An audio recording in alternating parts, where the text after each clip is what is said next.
kita sudah sama salah satu guru yang mengajar di SMK Nurul Islam. Sebelumnya, perkenalkan, saya Nur Rahmawati. Saya Anita Ajahra.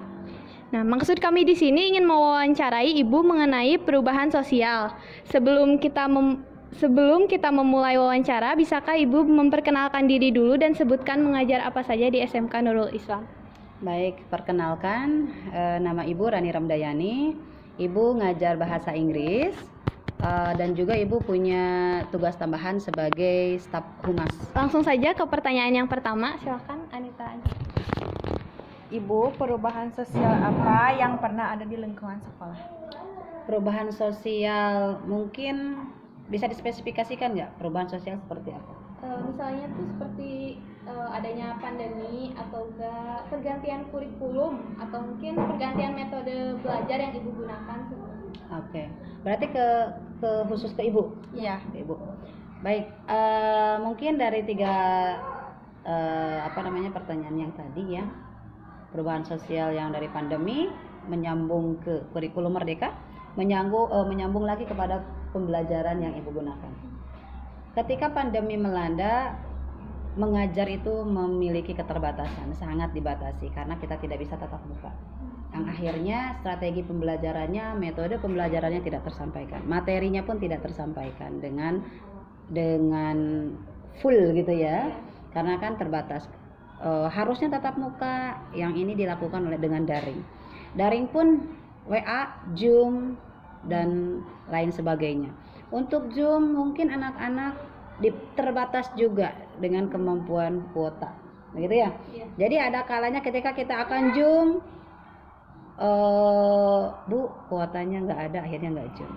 Akhirnya di WA group hanya mungkin terbatas juga. Materi disampaikan, nanti pengiriman tugas difotokan ya, atau dikirimkan lewat email seperti itu. Tapi di situ kami sebagai guru, Ibu sendiri tidak bisa menyentuh ranah afeksinya.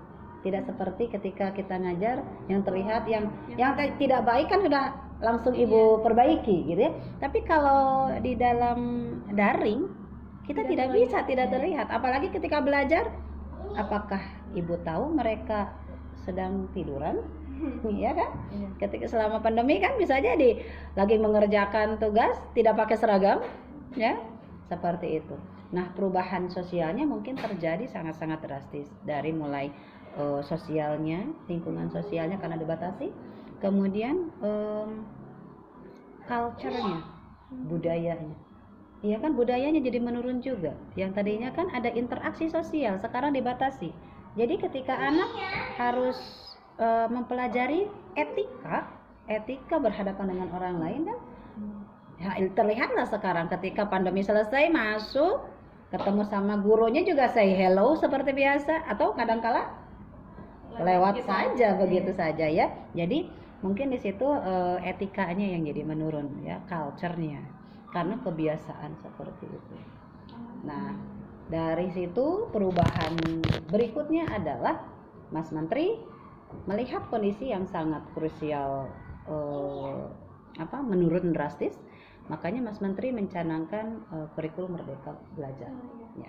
Kenapa kurikulum Merdeka Belajar muncul? Karena dirasa selama pandemi itu dirasa sedang sakit, pendidikan itu sakit. Berarti harus ada obat treatmentnya. Perlahan-lahan diberikan penanganan dengan kurikulum Merdeka Belajar. Yang seperti apa? Dikembalikan kepada seperti yang Ki Hajar Dewantara sampaikan, bahwa pendidikan itu bukan merubah tingkah laku, tapi menuntun laku anak, di mana anak itu akan belajar sesuai dengan kodratnya, yaitu kodrat alam dan kodrat zamannya. Dia ada di mana zamannya? Zaman milenial, berarti guru tuh harus bisa mengajarkan sesuai dengan zamannya sekarang. Untuk jadul deui ya. Kemudian zaman kodrat alam. Kodrat alamnya siswa atau sekolah ini berada di lokasi mana? Misalnya lokasi Nuris ini kan bukan pertanian, ya. Sekarang kita paksakan untuk pertanian, anak-anaknya kan tidak bisa juga, gitu ya. Atau misalkan yang sekolahnya di pantai, ya, sekolahnya di pantai, terus kurikulumnya mengajarkan tentang menanam padi misalnya, kan nggak ada, kita nggak nyambung gitu kan. Anak-anak kan harus cari kemana, tapi kodrat alamnya kita berdayakan bahwa ketika kehidupannya di pantai, pendidikan apa yang bisa disampaikan melalui alam pantainya, seperti itu. Jadi menyentuh kepada aktualnya, realitanya. Jadi disitulah pembelajarannya berdasarkan pengalaman nyata gitu. Nah, bagaimana perubahan yang terjadi pada ibu? Alhamdulillah, ibu mengikuti beberapa pelatihan dari kurikulum Merdeka bersama rekan-rekan, dan kemarin ibu masuk ke dalam CGP, calon guru penggerak, dan mempelajari bagaimana perubahan itu terjadi dan solusinya seperti apa. Dan akhirnya ibu harus merubah bagaimana agar siswa merasa nyaman, merasa bahagia belajar bersama ibu di kelas. Terlihat nggak ketika di kelas perubahannya? Ketika ibu ngajar, menyenangkan nggak? Menyenangkan. Ada yang merasa boring atau seperti apa? Ketika mengajar, kalian bisa bandingkan. Maksudnya bukan untuk dibandingkan seperti apa, tapi ketika ibu ngajar sama guru yang lain ngajar, apakah perbedaannya, apakah persamaannya? Gitu. Terlihat seperti itu. Jadi ibu mencoba untuk membuat kelas itu menjadi nyaman, menjadi aman dan bahagia. Yang penting anak-anak belajar bahagia. Ketika bahagia, anak-anak bisa menyerap pendidikan. Gitu. Perubahan yang terjadi pada ibu. Semoga mungkin perubahan ini bisa diterima sama anak-anak dan materi bahasa Inggrisnya bisa diserap sampai nanti. Gitu. Bagaimana perubahan sosial tersebut dapat terjadi? Sudah dijawab kan tadi? Tadi pertanyaannya sudah terjawab tadi. Pertanyaan selanjutnya. Perbedaan sebelum dan sesudah perubahan sosial. Yang tadi perubahannya yang ibu rasakan sebelum pandemi, anak-anak masih bisa dipegang. Setelah ketika pandemi itu anak-anak kita tidak bisa pegang, gitu ya. Tidak terlihat ya. Pas masuk setelah pandemi, kita berusaha bagaimana membuat anak itu kembali lagi kepada kodratnya, anak-anak seperti apa gitu ya. Tata kramanya harus disampaikan dan seterusnya. Itu adalah PR kami juga, PR orang tua juga sebenarnya sama-sama. Nah, perubahannya itu saat ini bukan hanya dari pihak sekolah, tapi sama-sama pihak sekolah, orang tua dan juga siswanya harus mulai merubah ke yang lebih baik. Cukup sekian wawancara dari kami. Terima kasih Ibu telah meluangkan waktunya. Sama-sama. Semoga bermanfaat. Amin. Selanjutnya kami akan mewawancarai guru yang kedua. Perkenalkan, nama saya Yuli Rahmawati. Nama saya Siti Rohmawati. Di sini kami ingin mewawancarai mengenai perubahan sosial. Sebelumnya, bisakah Bapak memperkenalkan diri dan mengajar sebagai apa di SMK Nurul Islam? Baik, bismillahirrahmanirrahim. Assalamualaikum warahmatullahi wabarakatuh. Perkenalkan, nama Bapak Dedek Saripudin Julkarnain, mengajarnya campur. Ya, ada administrasi perkantoran, ada bahasa Indonesia, dan ada olahraga. Mengajar di SMK Negeri Nurul Islam Apandiyah.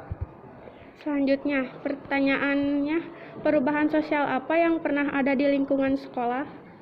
Nah, perubahan sekarang masalah etika akhlak anak. Gara-gara ada COVID, akhlaknya sudah tidak karuan karena 2 tahun tidak sekolah, 2 tahun tidak ada tatap muka. Maka akhlak, perilaku, sikap, ucapan, perbuatan itu sudah sangat 180 derajat berubah. Bagaimana perubahan sosial tersebut dapat terjadi? Ya, kembalikan lagi dengan pola pendidikan, yaitu agama Islam. Balik lagi dengan hukum-hukum Islam ditegakkan. Semua guru, segala lini, baik itu guru bahasa Indonesia, matematika, agama, semua harus terjun untuk merubah perubahan tingkah laku supaya lebih baik. Sekarang kan susah perilaku anak-anak, bertemu berpapasan dengan guru seperti apa, baik di sini maupun di sekolah lain. Nah, itu perlu dirubah lagi etikanya, akhlakul karimah yang baik perlu. dikembalikan kembali. Perbedaan sebelum dan sesudah perubahan tersebut terjadi. Ya kalau terus menerus dididik, diulang, insya Allah aya dina bahasa Sunda cikaracak ninggang batu ligila-lila jadi legok. Kalau terus-terusan anak tersebut ditempa diberikan pendidikan agama terus menerus continue rutin, insya Allah akan berubah. Hatinya akan lembut, akan lunak, dan akan berubah menuju ke jalan yang lebih baik. Gitu. Terima kasih Bapak yang telah meluangkan waktunya untuk diwawancarai. Semoga yang disampaikan bermanfaat bagi kita semua. Terima kasih. Kami akan mewawancarai guru yang ketiga. Perkenalkan, nama saya Yuli Rahmawati. Nama saya Siti Rohmawati. Di sini kami ingin mewawancarai mengenai perubahan sosial. Sebelumnya, bisakah Bapak memperkenalkan diri dan mengajar sebagai apa di SMK Nurul Islam? Nama Bapak Abdi Kamiluddin Lutfi. Bapak kebetulan mengajar kewirausahaan dan menjabat sebagai sekretaris jurusan di Desain Komunikasi Visual. Ke pertanyaannya, perubahan sosial apa yang pernah ada di lingkungan sekolah? Kalau berbicara masalah perubahan sosial, memang pernah terjadi ya waktu itu yang ketika kita menjaga jarak gitu kan, tidak berinteraksi secara intensif dengan satu sama lain, dan itu terjadi cukup lama ya waktu itu. Bagaimana perubahan tersebut dapat terjadi? Waktu itu ada pandemi corona ya, waktu itu sekitar kurang lebih 2 tahun, yang menyebabkan memang interaksi antar guru, antar siswa, ataupun misalkan antar guru dan siswa itu menjadi sangat berkurang ya, untuk interaksi, untuk komunikasi. Kenapa? Karena memang kita takut terjangkit virus tersebut gitu. Perbedaan sebelum dan sesudah perubahan tersebut terjadi. Sebelumnya interaksi di sekolah itu memang intens ya, antara misalkan katakanlah kita ambil contoh siswa ketika berinteraksi di dalam kelas, kemudian di luar kelas, itu memang sangat sangat intens terjadi ya, maksudnya gitu. Apalagi guru-guru dan sebagainya, komunikasi kita tuh seolah-olah tanpa ada batasan gitu kan. Tapi setelah ada corona waktu itu, semuanya menjadi menjadi sangat sangat terbatas sekali. Kita tuh ingin berinteraksi tuh kayaknya sangat sulit karena kita saling menjaga ya, gitu kan, saling menjaga. Pada akhirnya kita tuh meminimalisir terjadinya komunikasi atau interaksi gitu kan. Jadi pada akhirnya itu yang mungkin masih terbawa sampai saat ini gitu kan. Kita tuh masih ketika berinteraksi itu masih agak canggung gitu kan, karena mungkin karena sekitar kurang lebih 2 tahun mungkin kita terbiasa untuk menjaga jarak, meminimalisir komunikasi. Pada akhirnya itu yang sampai sekarang terbawa, masih agak canggung deh kayaknya gitu. Terima kasih Bapak yang telah meluangkan waktunya untuk diwawancarai. Semoga yang disampaikan bermanfaat bagi kita semua. Perkenalkan, nama saya Siti Rohmawati. Saya Nur Rahmawati. Di sini kami ingin mewawancarai mengenai perubahan sosial. Sebelumnya, bisakah Bapak memperkenalkan diri dan mengajar sebagai apa di SMK Nurul Islam? Ya, baik. Nama Bapak adalah Bapak Herher Abdul Qohar Eskom. Bapak di sini sebagai kurikulum dan sebagai guru juga. Bapak mengajar di kelas 12 TKJ. Baik, langsung saja ke pertanyaan yang pertama. Perubahan sosial apa sih yang pernah ada di lingkungan sekolah SMK Nurul Islam? Perubahan sosial yang ada di lingkungan SMK Nurul Islam, mungkin di sini Bapak ada ngambil dari segi bangunan ya, segi bangunan. Dulu SMK Nurul Islam ini berdiri pada tahun 2000 ya, 2000, di mana bangunannya masih belum kayak sekarang gitu ya. Kalau sekarang kan 3 lantai, kalau dulu masih 1 lantai dan baru 3 kelas. Jadi kelas 10, kelas 11, kelas 12 gitu, 3 kelas dulu pas tahun itu. Terus alhamdulillah sekarang SMK Nurul Islam mengalami perubahan yang sangat signifikan ya, karena setiap tahunnya ada saja perubahan gitu ya, dari segi bangunan gitu. sampai mungkin sekarang bisa dilihat gitu ya, SMK Nurul Islam ini kan bangunannya 3 lantai. Kalau dulu ketika kita ngelewat di sini ya, SMK Nurul Islam itu tidak kelihatan kayak rumah gitu di depan teh, kayak bukan sekolah gitu. Kalau sekarang kan ketika kalian lewat di depan, bangunannya 3 lantai. Dulu belum tinggi gitu. Ya, belum kelihatan. Kalau sekarang alhamdulillah siswanya juga sudah banyak. Pertanyaan selanjutnya, bagaimana perubahan sosial tersebut dapat terjadi?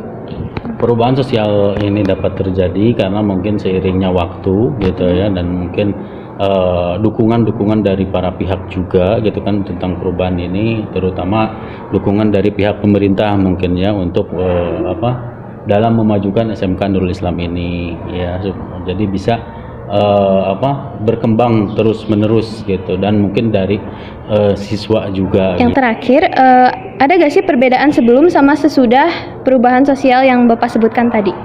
Ya banyak ke perubahan-perubahannya ya kayak tadi gitu kan. Kalau dulu kan masih tiga kelas ya. Kalau sekarang kan sudah 39 kelas gitu kan bangunannya. Terus kan bangunannya sekarang sudah lantai 3. Terus di fasilitas alhamdulillah juga gitu kan, SMK Nurul Islam kan di sini fasilitasnya cukup memadai gitu kan. Sampai Pak Kepala Sekolah kan bilang, kalau kalian sekolah di SMK Nurul Islam, kalau tidak bisa komputer haram di SMK Nurul Islam. Kenapa? Karena fasilitas di SMK Nurul Islam ini cukup banyak gitu dan cukup memadai, lengkap gitu. Makanya kalau misalkan kalian sekolah di sini tidak bisa komputer, itu sangat disayangkan gitu. Makanya harus dimanfaatkan. Selanjutnya kami akan mewawancarai guru yang kelima. Perkenalkan, nama saya Dini Nurjana. Perkenalkan, nama saya Devani Septiani. Di sini kami ingin mewawancarai mengenai perubahan sosial. Sebelumnya, bisakah Bapak memperkenalkan diri dan mengajar sebagai apa di SMK Nurul Islam? Baik, nama saya Hari Rustandi. Kebetulan di sini saya menjabat sebagai ketua jurusan multimedia dan kebetulan mengajar di teknik audio video TPAP di multimedia. Perubahan sosial apa yang pernah ada di lingkungan sekolah? Perubahan sosial apa? Mungkin yang paling telak itu dari zamannya COVID ya. Kalau sebelum COVID, kita pembelajaran di sekolah itu lebih enak langsung, dan setidaknya siswa dan murid itu interaksinya benar-benar berinteraksi. Jadi kelihatan mana yang malas dan yang tidak. Soalnya kalau misalkan di produktif atau pelajaran produktif, apalagi di TPAP atau teknik audio video, itu kelihatan banget, dan memang tidak semua siswa itu memiliki laptop dan jaringan internet. Makanya kalau misalkan waktu zaman COVID itu daring. Kalau yang namanya daring itu jarak jauh.